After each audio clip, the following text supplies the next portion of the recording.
What is going on, guys? Today we have a brand new series coming for you where we are going to be coaching a coach. So we have Ken here, who is a USBC bronze coach, and we are going to talk about anything and everything bowling, where it's going to be oil patterns, bowling balls, bowling form, and we're going to build a foundation of education from like the ground up. So this is going to be a series where we're just having a one-on-one conversation, answering questions, taking questions, going through anything bowling related, whatever the topic may be, and then trying to just build the education of it. Can be as basic as what do the numbers mean on an oil pattern? Maybe a little spoiler for today. Or it can be something super crazy advanced of like, why does RG rate make a bowling ball hook earlier or later? Something like that. So we have Ken here. Ken, you want to introduce yourself quick? What's going on, everybody? My name is Ken Konarshevsky. I am a high school coach over in Michigan, and I am going into my third year of coaching. I was a high school bowler myself, '03 state champion over in the state of Michigan, Troy Athens. And for me, I took a long break from bowling and I came back, and boy, had things changed since the last time I was truly in an alley. And as these new innovations and stuff started to pile on, I found myself lost. So I reached out to Mr. Zach over here to try to get a better understanding of the world of bowling as it is today, because it's a lot different than the world it was 20 years ago when I was bowling in high school myself. So I'm gonna pass it off to kind of introduce the what we're going to do for today, exactly what the program is, what we're going to talk about specifically, and we're going to get more into the details of how these very hyper specific topics work, but in a more conversational setting. So it doesn't seem like we're talking at you. We want you to think you're at the bowling, the bar with us, belly up, having a beer after 3 games, shooting 6, 7, or 800, hopefully. And that's what we're going to do. Absolutely. Now, another big thing with this series is going to be we want your guys' suggestions on topics. So, if you want to give a suggestion in the comments of this video, otherwise, go check out our Discord. We have a little section where you can leave any kind of content ideas for a conversation like this. So, we have a few ideas to kick us off, but we'd love to hear your guys' thoughts of what do you want to know a little more about. I know we have a lot of series on the channel about education, but here's another avenue for that in a different way. So, I guess let's get it going for episode number 1. So what do you got for us today? Episode number 1, when I just started coaching high school a few years ago, the coach laid in front of me an oil pattern. And I learned a little bit about oil patterns during the training, which I was part of the RKH training for the USBC. But in reality, it looks very confusing. There's a bunch of numbers, especially when you get into like the left middle when it talks about start, stop, load, speed, and crossed. So I guess what I want to know first is that you throw a sheet in front of me. What are the very specific things I need to look at first to start to understand a specific pattern? Yeah, absolutely. So, what I am just trying to get up now, street is there we go. All right. Kegel Easy Street was when it first came out, probably like early 2010s at this point, considered as the name suggests, a pretty easy oil pattern. This was back in the 2010s, early 2010s, when oil patterns had a little less volume than they do today. Houses had a little less friction on them because they weren't as old, and bowling balls weren't as powerful. So let's look at the sheet. What are we seeing here? The big numbers that I personally look at in that I think are the most basic and the easiest to understand are going to be one, the oil pattern distance. Oil pattern distance is probably one of the two most important numbers to know on this chart. That is in the top left corner of the screen, oil pattern distance. This one is 39 feet. That is a bowling lane is of course 60 feet long. Patterns can be anywhere from like 32 feet to like 52. So 39 is a little bit on the shorter end of an oil pattern, but that is going to be the number, one of the two top numbers that you want to look at. That's going to determine where your break point needs to be. That's going to determine when your ball's going to start hooking. And it really gives you a general idea of what kind of ball you want to start with. And the one thing that I want to add from a I've never seen a sport pattern before aspect. So a house pattern is going to be anywhere from 39 to 41 feet. And what's important to know about that is that your ball, whenever you go to these different houses in your plane, it's not necessarily you got stuck behind a birthday, but each house has really their own propriety house shot pattern. Each one is different as much as they all feel like the same, look like the same, maybe a little bit off. So this 39 feet for the easy street is going to be the same as what you would normally see for a house pattern as well. Yeah, actually, fun story about that is the house shot is one of the hardest terms in bowling because I've seen house shots that are as short as this 39 feet. We actually have some overseas viewers in Europe who say, yeah, my house shot is 37 feet long, which is insanely short. Even 39 feet in today's age, in today's bowling ball tech, I would consider that short. I think anything under 40 feet is considered pretty short. But then there's actually a town near me that puts out 44 feet, 33 mils or something, which is super oily. So very long oil pattern. They want you to play really far right at that house. It's just really what the lane man wanted to make, really what the owner wanted to make. So house shot is one of the most ambiguous terms in bowling. Generally, it means the oil pattern should be easier, but that can have a big asterisk to it. We don't know how easy. I know you mentioned before this, it was kind of hard finding a true quote unquote house shot online because a lot of people hold it near their chest and don't really leak their pattern out, thinking it's like a magic sauce that helps their bowlers bowl better. I think, yeah, as you mentioned, each venue is going to have their own house shot, which is going to be a little bit different. So according to the USBC, so these are USBC official, we'll call them terms. So a short pattern, you kind of said, anything under 40. They actually say a short pattern's 36 feet and under, whereas a medium pattern runs 37 to 42, and then anything over 42 is longer. So as much as the tech has increased in quality, they haven't necessarily changed the way they believe their pattern lengths to be when they're calling something small, medium, or long. Yeah, and as like a tournament bowler and bowling for quite a while, I barely bowl on anything under 36 feet. My like general idea of what a short pattern is usually can you throw urethane on it near the gutter? Because of urethane technology, it makes urethane more and more usable the longer the pattern is. So like this 39-foot easy street pattern, this might be a bad example because there's no oil on the outside, which we'll get into in a minute, but like that, I would pull out urethane off the rip if this was a hard pattern. If you give me 39 feet and a flatter pattern, I'm whipping out urethane and you're going to see a lot of people with the thane. So yeah, 36 feet is wildly short for today's age. You don't really see that much. But also another thing, bowling proprietors don't like to put out short patterns. Kind of interesting. You usually don't see it for tournaments. You don't see it for house shots at all because there's just less room for error in the middle of the lane. So yeah, kind of interesting. Well, let's not get too far off the topic that we're at. You told me I need to look at the oil pattern. We see that it's 39 feet. So that's the first thing I'm going to notice. What's the second thing I need to notice? Yeah, so the second most important number I was mentioning, the pattern distance is one of two important numbers.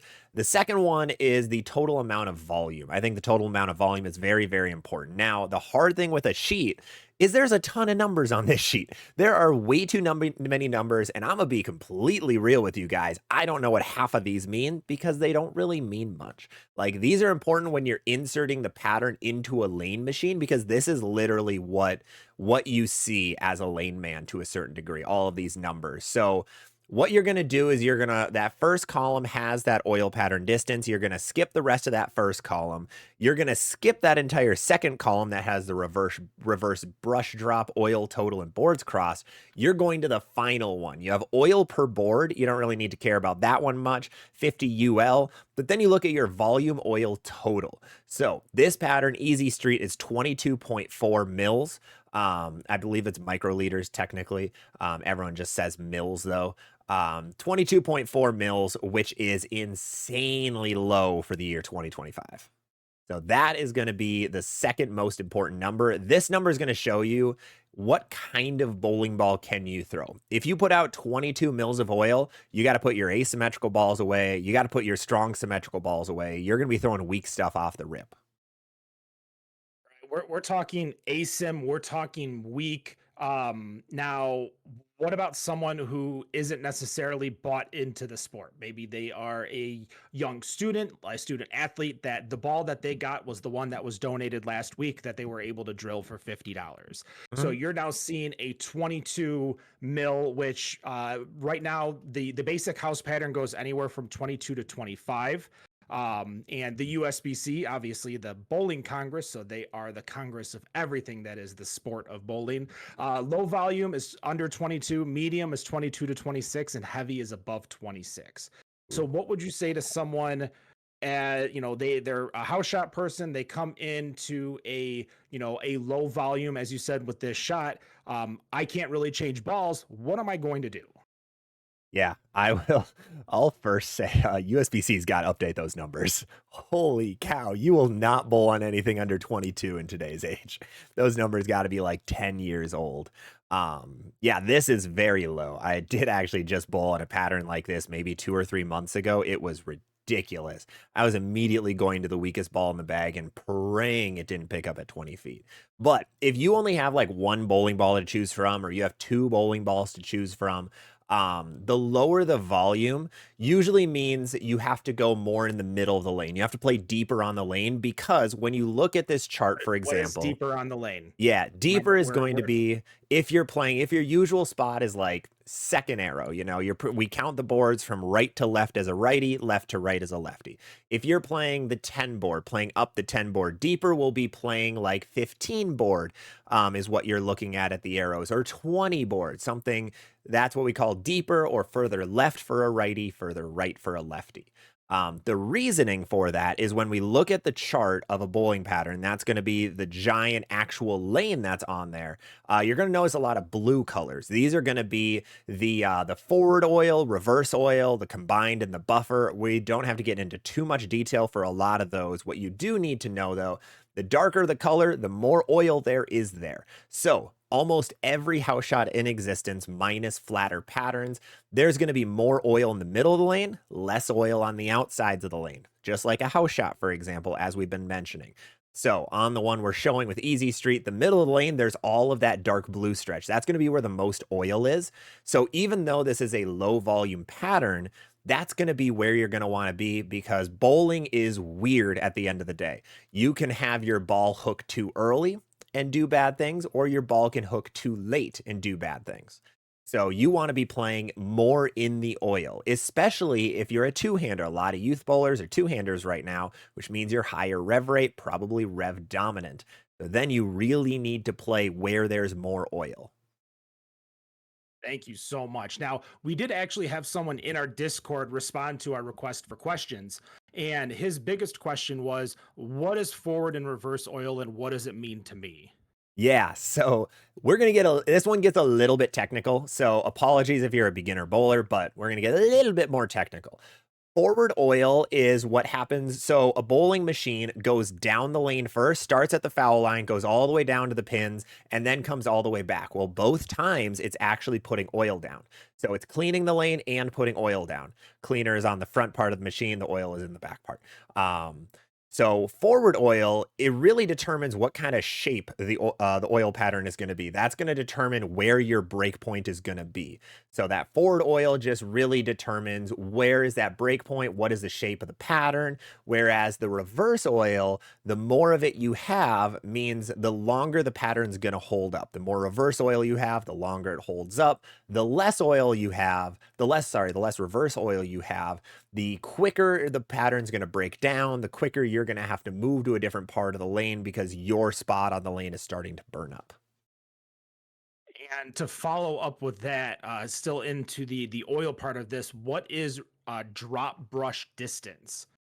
So on this Drop. here, we Ooh. have reverse drop, brush drop. Like, is this something that I need to be looking at, or No. is this something that I just, we're focusing on oil pattern and oil per board, or excuse me, not oil per board, volume oil, and those two things are the main two things so far, correct? Yep, you do not have to care about the rest of them. If you want to get super technical, there are like ratios of forward oil versus reverse oil, and you can kind of determine how long the pattern holds together. I believe the magic number is I might, don't quote me on this, but believe it was you want 60% of your oil to be reverse and 40% to be forward for a pattern to hold up the best. The pattern we're looking at is not even close to that. It's pretty much like 30, well, like It's a 40%. 4-3. Yeah, it's pretty much flipped. So this one's not exactly perfect in that regard, but at the end of the day, you don't need to know that. Unless you really want to get technical with what oil patterns are and what a lane is. But at the end of the day, they don't matter. Those numbers do not matter. All you need to know in that first section is going to be oil pattern distance and the volume oil total. What am I looking at next? Yeah, so the next biggest number is going to be on the bottom, closer to the bottom of the screen. It's going to be a very tiny number. You're going to see the item, description, and track zone ratio. So you don't really have to care about the item or the description. The track zone ratio is what's really, really important here. So that determines your oil ratio. This is also the third most important thing you need to know. So ratio means how much oil is there in the middle part of the lane compared to the outsides. So on this one, if you look at that far right number on track zone ratio, middle to outside track, it's a 12. However, on the inside track middle, it's 1.02. We consider this a 12-to-1 oil pattern. So for every 12 mils of oil there is in the middle part of the lane, there's 1 mil on the outside of the lane. So that determines how easy or how difficult the oil pattern is. Now, most house shots, you're going to get that ratio to be from about 8-to-1 all the way up to 20-to-1, you can see in places. Where if you go bowl a sport shot league, you go watch the PBA guys, you're going to see that number either at 3, maybe 2. If you watch the US Open, it's just going to be a 1. It's just going to be 1-to-1. The lower that ratio is, the more difficult the oil pattern becomes. Well, if we can bring that over to the USB or US Open pattern number 3 from 2020. Absolutely. Yeah. If we look at 2020 US Open pattern number 3, this is a pattern that gets used a lot at the US Open. Different flavors of it, really. They're just changing how much oil and the kind of oil and things like that. But this is what we consider a 1-to-1 completely flat pattern. Completely flat patterns are one of the dumbest oil patterns in bowling because they are so difficult. They get difficult enough where a lot of tournaments on it do come down to skill in some places, but a lot of the time it comes down to who can carry their hits better. So this one, if you miss a little bit right, little bit left, you're not even getting close to striking. You're probably missing the head pin because it is just perfectly flat. So I am personally about a 14 mile an hour. I shoot, depending on the house, anywhere between 7 and 12. Very low rev, and when I say very low, I'm talking like I'm like a 200, 250 rev bowler. I don't have really speed. I'm just kind of like a stroker.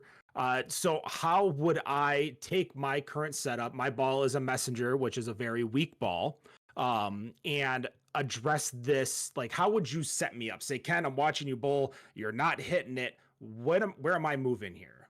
Yeah, are we looking at the US Open pattern or the Yeah, Easy we're Street? sticking to the US Open Okay. pattern because the easy Yeah. street is probably going to be right in my money wheel where I'm staying within that, 7 to 12, 5 board variation and kind of doing fine. But Yes. if I'm going to a flat pattern or a pattern that's going to have a very tiny ratio, 2-to-1, 1-to-1, 3-to-1, what's the first thing, I should do even, out of the gate? Yeah, so first thing first, I'm gonna get you a box of tissues because you're gonna cry a bunch on it because this pattern is stupid. But second thing, what you're gonna do is flatter patterns usually have a couple different strategies. If you watch professional bowling, you're gonna see urethane being thrown a ton. The reason urethane is so good is because it's so predictable and smooth. What you want on hard patterns is you want predictability. If your ball is really angular down lane where it's getting further down lane and going sideways, that's going to cause a lot of splits because your room for error is going to be tiny. But if you have a very predictable bowling ball, like say if you is your messenger a solid or a pearl? Do you know? It's a solid. It's the It is the solid. 2022 blue. Okay, perfect. So that's going to be a very smooth ball shape. That's going to be pretty decent for you from further right. Yeah, you're a righty, so further right. That's going to be your best play because there you have your most room for error. Because no matter where you go on a flat pattern, you're not going to have miss room at all. It just doesn't exist. So what I would have you do is play pretty far right. Just play a fairly direct line to the pocket, just determining, depending on what your ball roll looks like, how your ball coming off the end of the pattern, and then keep you pretty far right with that piece. And on a lot of sport shots, you're going to generally want to do that. Now, there are some shots where they try taking away the gutter. They try oiling it in a certain way where you can't play the gutter. That was a tournament I was at this past weekend, Memorial Day Open. They put something out just for full technical terms. They call it a speed bump, and that was trying to get rid of urethane. So you couldn't play right on a sport shot, which is usually the easier way to be able to hit the pocket a lot. So we've talked about, so I'm going to look at a pattern, and what I want to do is look at the Phantom 2, Yeah. which is going to be the pattern that is currently for MHSAA, Michigan High School Athletic Association. So this is what they've used for the past 2 years. This is the same pattern. Now when we are targeting and we are aiming, uh, are you a proponent of the rule of 31, or is that something that also needs to be updated in 2024 or Not a 5? fan of it. Wow. Not a not, fan of it. All right. not a fan of Rule 31. Rule 31 was a really good idea like 10 years ago, 15 years ago. Okay. In today's age, if we look at the pattern you have for us, it's 40 feet long. We would have our break point at 9. What I would recommend is probably closer to Nine 6. what? 9 feet? Sorry, Nine. 9. So 9 at your break point, so the 9 board. Okay. So the rule of 31 states what you're going to do is take your oil pattern distance, subtract 31, and that's going to be where you want your ball to start hooking, your break point, based on boards. So if we do use this Phantom 2 pattern, we have 40 feet, subtract 31, we get to 9. Shout out to all the math majors who got that one quickly. And having a 9 break point on this pattern is way too far left, in my opinion. Um, the rule of 31 was really good when bowling balls were weaker. It's closer to like a rule of 33 now, in my opinion, but that's a topic that hasn't been addressed by many people. So that's just personal preference. So if I was trying to line up your team on this Phantom 2 oil pattern, looking at it, it's a 4-to-1 ratio, as we've talked about already, 28 mils of volume of oil, which is on the medium higher end, which is good because in Michigan, in the Midwest in general, a lot of bowling centers, their lanes have a ton of wear and tear.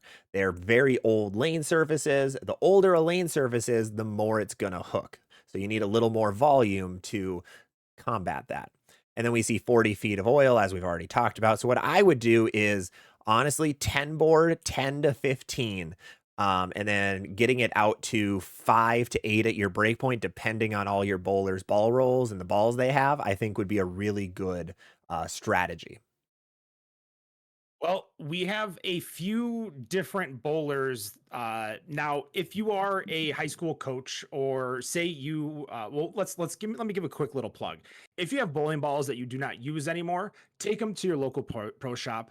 Your PSOs typically take any type of bowling balls they can get, especially the lower pound bowling balls, because they will get donated to middle school, elementary school, and specifically high school bowlers, who can then get it plugged for a little bit cheaper than buying a new ball off the rack. And this will allow them to progress and at least compete against a lot of these other bowlers. So they're not throwing like a T zone or a twist, even for or a white dot, and actually competing against the people who are able to buy all of these different bowling balls.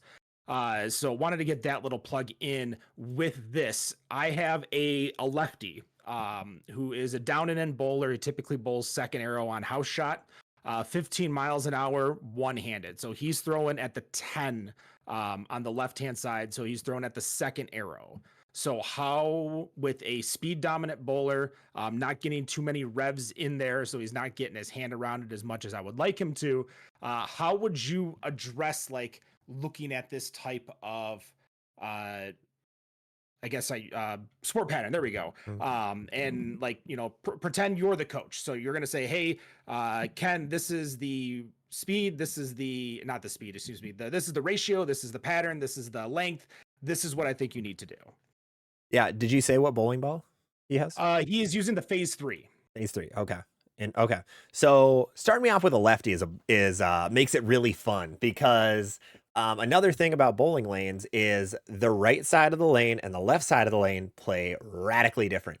You guys watch lefties bowl, they're going to do it in a very different way compared to a right-hander. The reason is there's less wear and tear on the left-hand side of the lane. That side of the lane tends to hook a little bit less compared to the right side of the lane.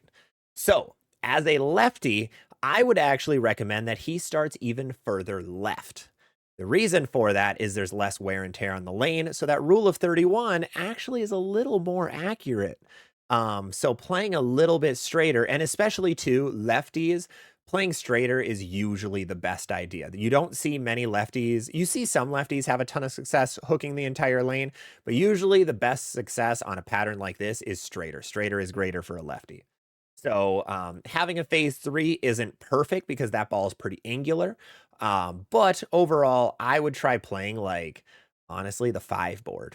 Play directly up the five board, a break point of 2, 3, 4, 5. There should be a little bit of hold inside for you, but there probably isn't going to be much hook if you miss left. That's going to be the tough piece. As a lefty, you generally have less free hook when you miss outside, but you have more hold if you miss inside. Now, as a student, I'm going to ask you, okay, my break point is at the 2-3 board. How do I know if it's deep enough? How do I know if it's further down the lane, I should say? Um, or like where am I figuring out where this break point where my ball needs to be at the 2-3? Mhm.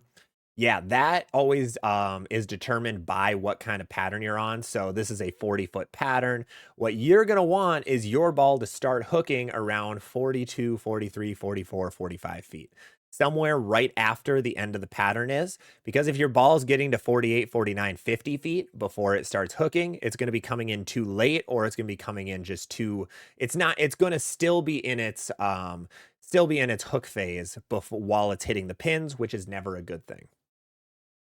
Why, looking at a pattern, why does the pattern end when the oil is done and not when the oil is dropped from, a significant amount of like combined reverse and buff? Like why do I'm looking at it like, all right, it ends, but why is it so light at the end? Yeah, that's most patterns. They're not gonna have both forward and reverse oil all the way down.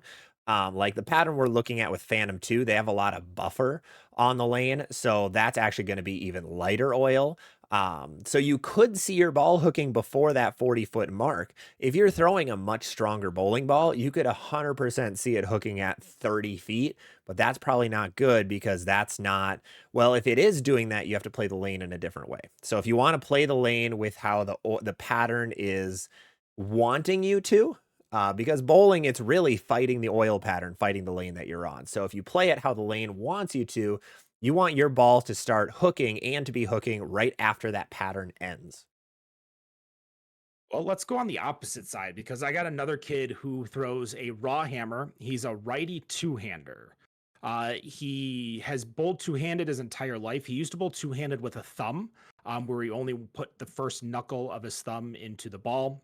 But now he's gone to regular two-handed. He gets a lot of revs, but he is about 90 pounds soaking wet.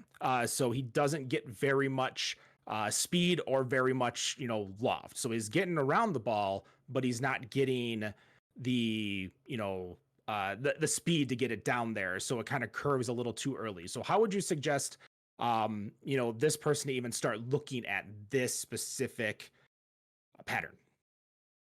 Yeah, for sure. So for sure, highly rev dominant, super, super rev dominant bowler. So what you're going to need is you said he's a righty. He's going to be playing super deep on the lane, just no matter what. Doesn't matter what the pattern is. There is not going to really be a pattern, especially for someone that young and someone that small in stature, that they can play straighter. Unless they throw a plastic ball, not going to be able to play straight. Even with a raw hammer, super low end bowling ball, but with the low speed, with the high rev rate, it's going to be playing pretty far left. I would try to start him around 18 to 20 at the arrows, trying to get it out to 5, probably 3, 4, 5 down lane, and just seeing what the reaction is. The good thing with bowling is we get 10 minutes of practice most of the time, and that's really where you have to guess and test. Bowling 100% is a game of guessing, testing, failing, guessing again, and then repeating. So, the other big variable we haven't talked about is where this is being played, because depending on the building, this can play in very different ways. If you're doing this in South Point in Las Vegas for all the USBC Open Championship bowlers, this would play a lot more oily than if you're in small town bowling center that has been running for 40 years and hasn't replaced its lanes yet.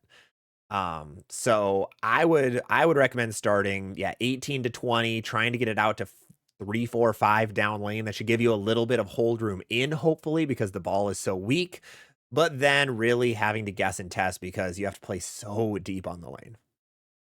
Yeah, it's especially with kids, accuracy is not necessarily the best.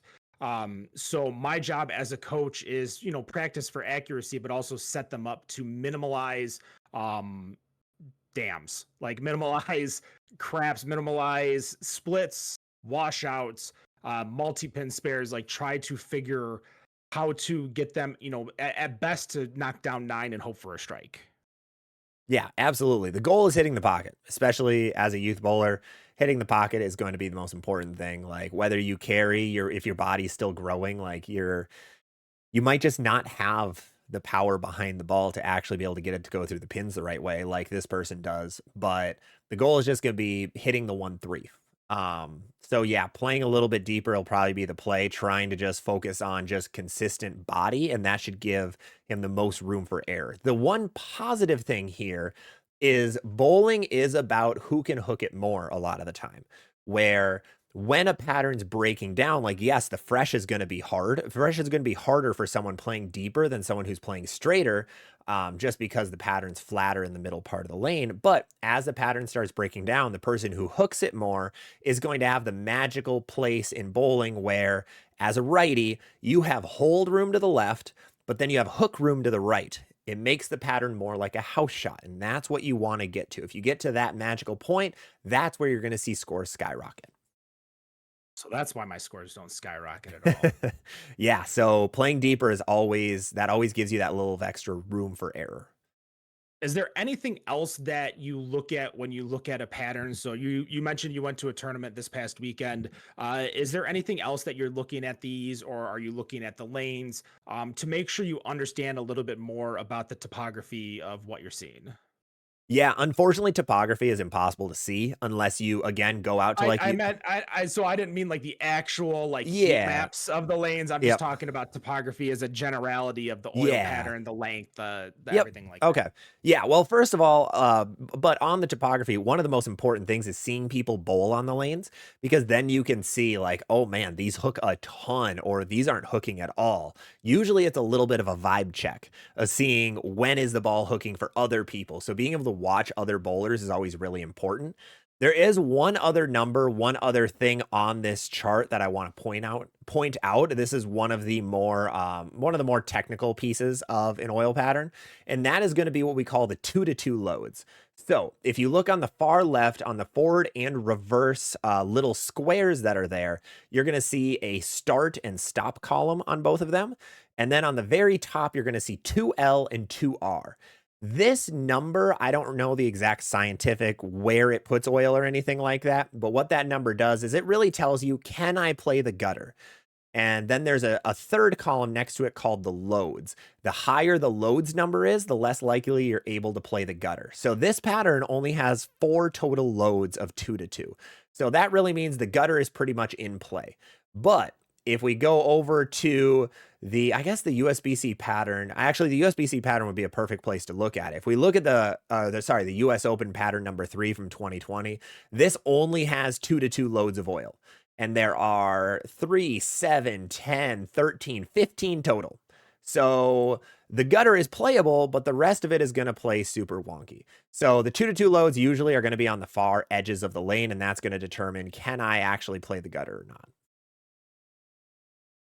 All right. Well, I want to go over one more pattern that I gave to you in advance because Mhm. as sports shots are continuing to grow and people are kind of making their own, the USB-C, which you actually dropped in one of your previous videos before when they dropped all the patterns, the US Open pattern number 4 from this year. Yep. And definitely looks quite interesting. So for not necessarily in a technical way, but what do you think the US Open was trying to do with a pattern like this? Like, what was their specific goal making this? Confuse bowlers. Confuse them. 100%. They were just trying to pull a fast one, trying to just confuse people, make a pattern that looks super, super wonky. Now, the reason you're able to see these little splotches of both reverse and forward oil solely because of the lane machine that they were using. They're using the newest Kegel lane machine that is actually able to do this. Almost all bowling centers in the US don't have the lane machine to actually run this kind of pattern. They just physically can't do it. Um, that's just how the lane machines are set up. They aren't able to do anything like this. But if they spent the $80,000 to get the newest lane machine that came out last year, it has LEDs, so it might be worth it. Um, then they can put out something like this. Really, what this pattern is doing is this is what we call speed bumps. So I mentioned speed bumps earlier. That's where you have oil at the first part of the lane. Then there's a part of less volume of oil as you're moving from bottom up on the lane pattern. And then there's a bunch of oil again. This is a way to actually slow down urethane. Urethane's biggest nemesis is slowing down and then hitting more oil. So when I say slowing down, that's when your ball starts to hook. You want your ball to slow down. You want your ball to start hooking because if it never hits that slow down phase, it's never actually hooking and getting to the pocket. So actually, the way that bowlers attack this pattern were two different ways. Some of them used really strong equipment to play right up the gutter. Didn't work the best. They had a little bit of a success, but not much. But the biggest way was really, really weak equipment. Because if we use what we were talking about already, distance of this pattern, 41 feet. Middle of the road. Volume, 22 mils. Absurdly low, especially for a professional bowler. If you guys watch the US Open, you're going to see why, like, these guys have super high rev rates. You're going to see hustles on that show. You're going to see low end bowling balls. EJ won it with a Supra GT, which was the lowest end ball that Motive made at the time. And then the ratio is 1.5 to 1, so just very, very flat. Scores were actually very, very high on this pattern because you could play super deep on the lane and it actually broke down in a good way where you did have hold with your weak equipment and also hook if you missed right. Now, I'm looking at this and I'm seeing the speed bumps, but Mhm. can you explain, as if I was 5 years old, what my ball's doing in between each little segmentation, from, like, right before the arrows to where the arrows are to right after the arrows, at like 18 to 20 feet? Like, what is my ball actually doing and what do I want to make sure it does?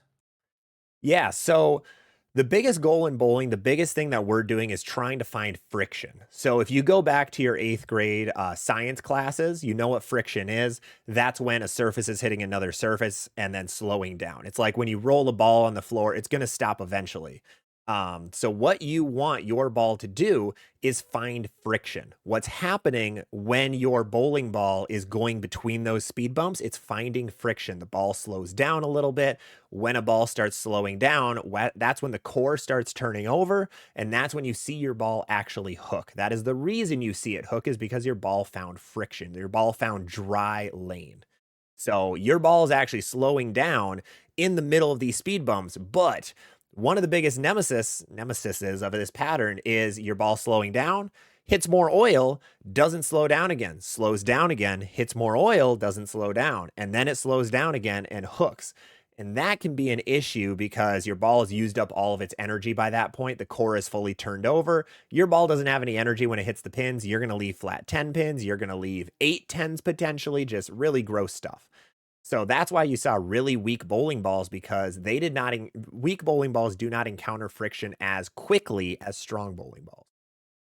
So how does a quote unquote strong bowling ball, which is continuously losing energy through those speed bumps, not better than a weak bowling ball continuously losing energy through those speed bumps? Like, how is it still not as strong as or like, how is a weak ball better than using a strong ball and having it being negated just slowly down? Yeah, the weak bowling ball is not slowing down as quickly. A Okay. strong bowling ball, the goal of it is to slow down as quickly as possible. That's why it's used for heavy oil. That's why it's used for longer oil patterns.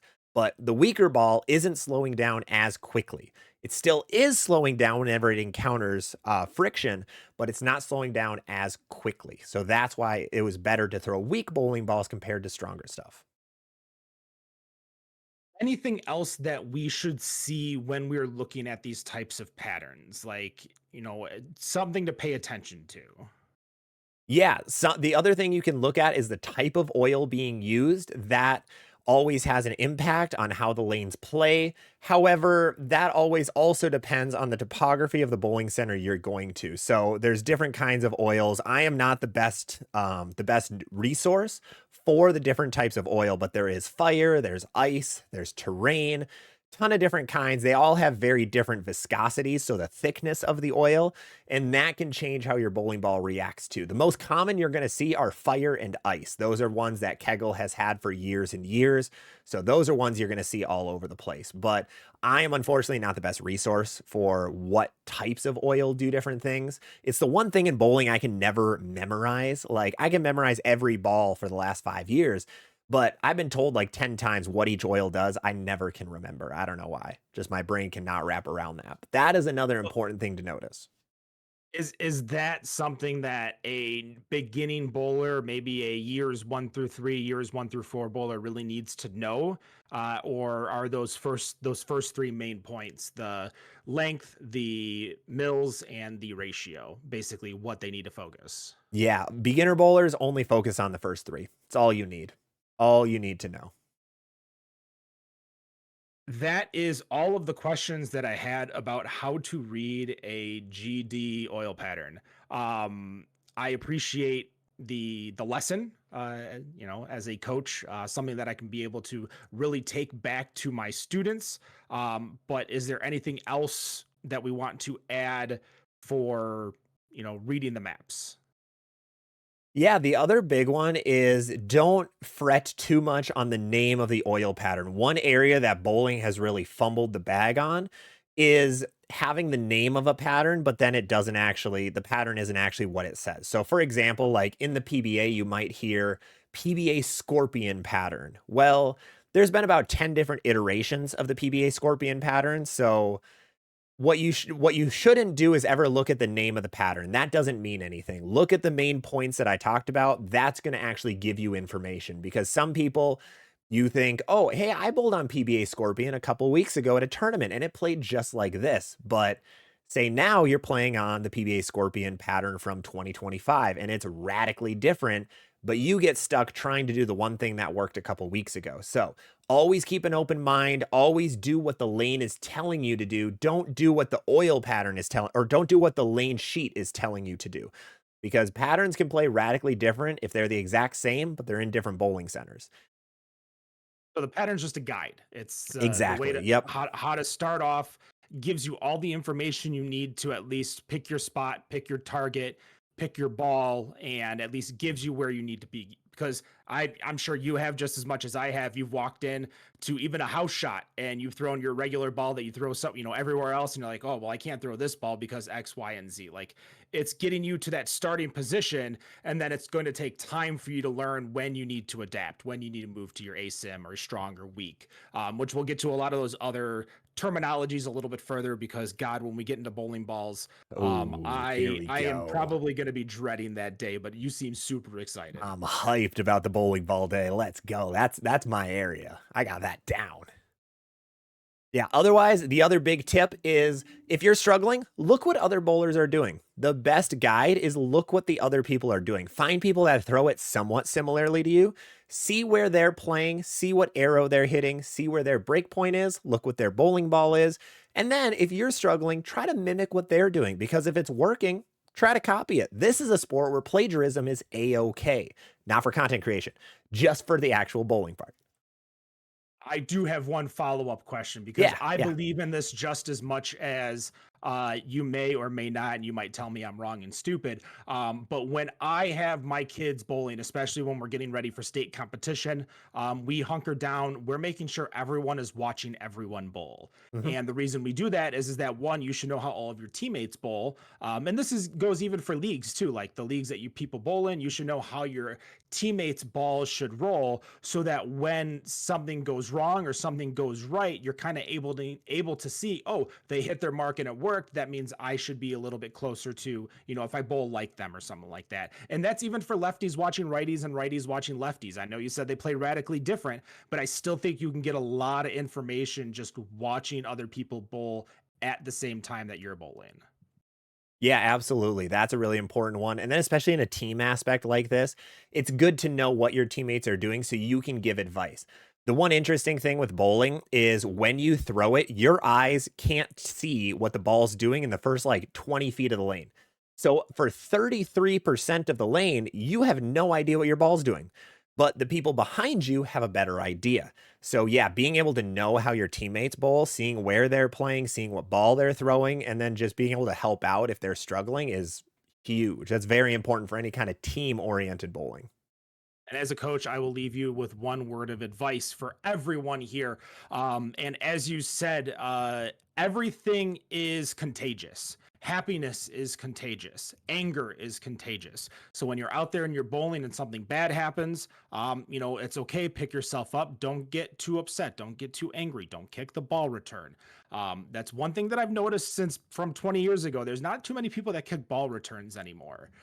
They still do it, but not as much as men's leagues back in the early 2000s. Broken toes But are expensive. That's why. yeah, I'm We sure, don't but have free Medicare here. Yeah, no, we we don't have free don't. healthcare here, so broken toes are expensive. But when you see a teammate down, you got to bring them up too. Just say, "Hey, nice try." Hey, there's a proper amount of razzing, but there comes a point in time where if you're razzing someone too much because they just opened a fourth time in a row, they don't need your razzing. They need your camaraderie. They need you to lift them up because you're going to lose your game against the other team if he doesn't start picking up his spares, he or she. The big one with that too is knowing your teammates. There are some people who take that kind of like picking up in different ways. Like Mhm. if I'm bowling poorly, the last thing I ever want is a teammate coming up to me trying to like do a hey, it's all good, you're doing fine, do this, you're fine, you're fine. Like I don't do that. Just leave me in a corner for a minute or two, let me get over it in my own head, and then I'm good to go. So it's you need to know what your teammates need in those situations. For sure. And when you're coaching like myself, I had 14 kids, I think, this year to spot a 5-man Baker squad.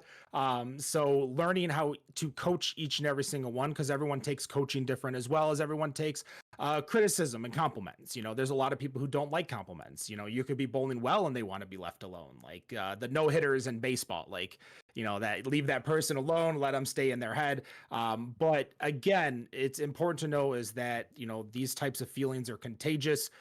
So always try to stay positive because if bowling isn't fun, you shouldn't do it. Pretty much. Perfect way to put it.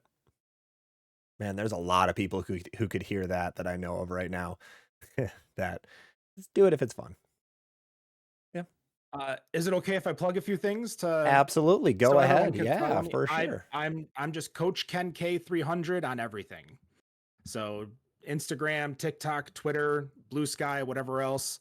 Um, Go follow me, like me. I'm doing my best to get through this coaching thing. My high school coach was a math teacher, therefore I didn't really get a coach. So I want to do something to give back to the community. And Zach, thank you so much for helping me with this lesson, and I can't wait for the next one.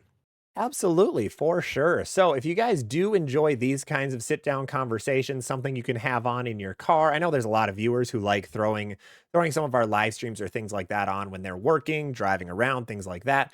Please let me know if you enjoy it. We'll have a lot of other topics that we can hit in the future. But yeah, let me know what you guys thought. Otherwise, make sure to leave some comments down in our Discord and go join that so that you can leave even more content ideas for future stuff. But otherwise, that is going to be it for today's video. Thank you guys so much for watching. Really hope you guys enjoyed. Make sure to drop a follow and a sub everywhere that you can. We're on basically every platform, also as ZVL Bowling. Otherwise, we will see you on the next one.